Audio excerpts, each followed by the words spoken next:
Monsieur le Président, Monsieur le Premier ministre, Messieurs les ministres, Mesdames et Messieurs les ministres, mes chers collègues, l'Europe est à un tournant critique de son histoire. Le bouclier américain se dérobe, l'Ukraine risque d'être abandonnée, la Russie renforcée. Washington est devenu la cour de Néron, un empereur incendiaire, des courtisans soumis et un bouffon sous kétamine chargé de l'épuration de la fonction publique. C'est un drame pour le monde libre, mais c'est d'abord un drame pour les États-Unis.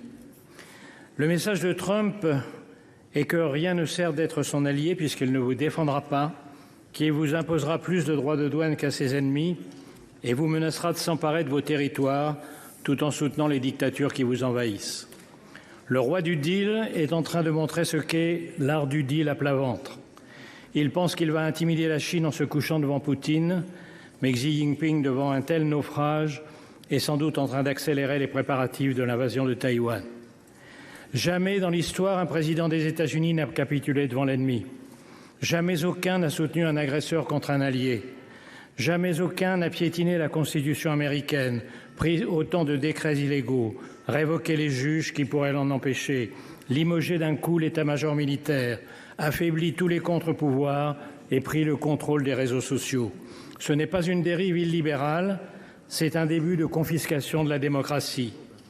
Rappelons-nous qu'il n'a fallu qu'un mois, 3 semaines et 2 jours pour mettre à bas la République de Weimar et sa Constitution. J'ai confiance dans la solidité de la démocratie américaine et le pays proteste déjà. Mais en un mois, Trump a fait plus de mal à l'Amérique qu'en 4 ans de sa dernière présidence.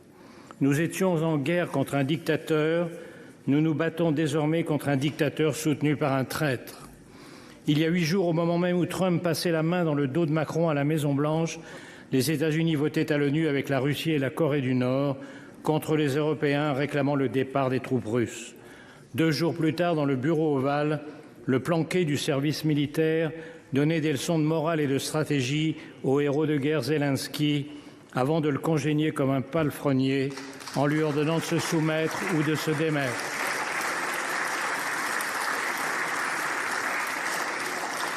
Cette nuit, il a franchi un pas de plus dans l'infamie en stoppant la livraison d'armes pourtant promise. Que faire devant cette trahison? La réponse est simple, faire face. Et d'abord ne pas se tromper. La défaite de l'Ukraine serait la défaite de l'Europe. Les pays baltes, la Géorgie, la Moldavie sont déjà sur la liste.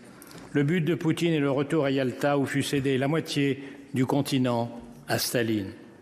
Les pays du Sud attendent l'issue du conflit pour décider s'ils doivent continuer à respecter l'Europe ou s'ils sont désormais libres de la piétiner. Ce que veut Poutine, c'est la fin de l'ordre mis en place par les États-Unis et leurs alliés il y a 80 ans, avec comme premier principe l'interdiction d'acquérir des territoires par la force. Cette idée est à la source même de l'ONU, où aujourd'hui les Américains votent en faveur de l'agresseur et contre l'agressé, parce que la vision trumpienne coïncide avec celle de Poutine.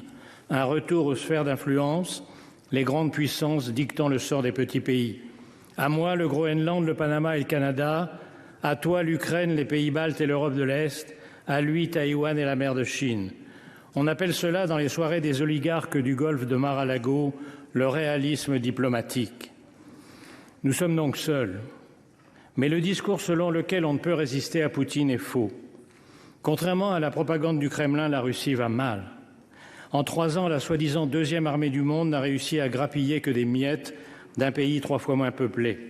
Les taux d'intérêt à 25%, l'effondrement des réserves de devises et d'or, l'écroulement démographique montrent qu'elle est au bord du gouffre.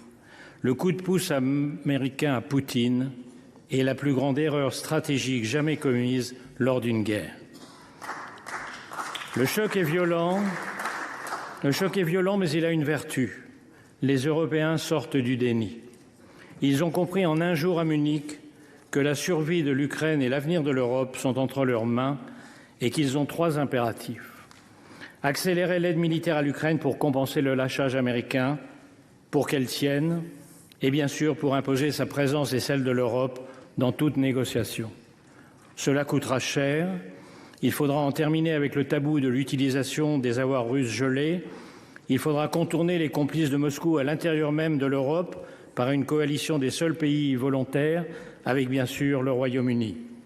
En second lieu, exiger que tout accord soit accompagné du retour des enfants kidnappés, des prisonniers et de garanties de sécurité absolue. Après Budapest, la Géorgie et Minsk, nous savons ce que valent les accords avec Poutine. Ces garanties passent par une force militaire suffisante pour empêcher une nouvelle invasion.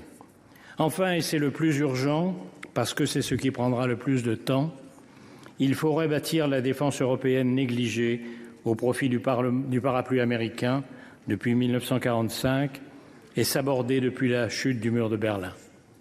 C'est une tâche herculéenne, mais c'est sur sa réussite ou son échec que seront jugés dans les livres d'histoire les dirigeants de l'Europe démocratique d'aujourd'hui.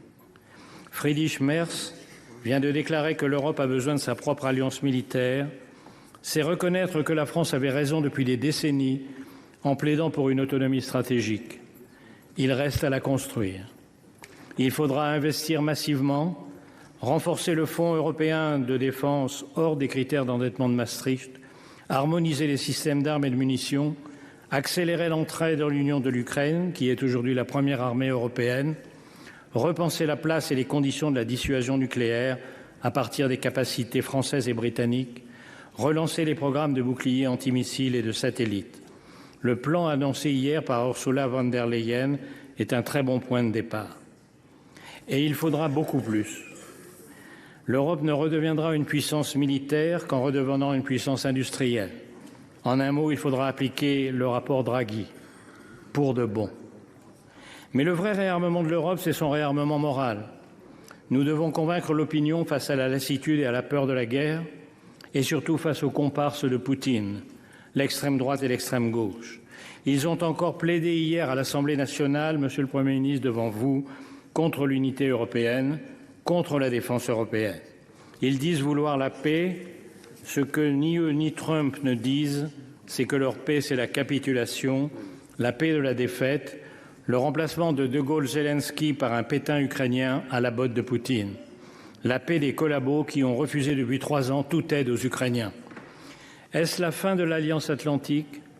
Le risque est grand, mais depuis quelques jours, l'humiliation publique de Zelensky et toutes les décisions folles prises depuis 1 mois ont fini par faire réagir les Américains. Les sondages sont en chute, les élus républicains sont accueillis par des foules hostiles dans leur circonscription, même Fox News devient critique. Les Trumpistes ne sont plus en majesté, ils contrôlent l'exécutif, le Parlement, la Cour suprême et les réseaux sociaux, mais dans l'histoire américaine, les partisans de la liberté l'ont toujours emporté. Ils commencent à relever la tête.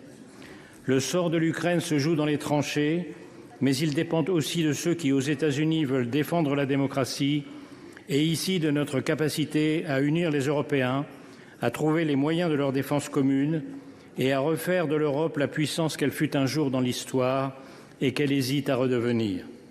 Nos parents ont vaincu le fascisme et le communisme au prix de tous les sacrifices. La tâche de notre génération est de vaincre les totalitarismes du XXIe siècle. Vive l'Ukraine libre, vive l'Europe démocratique.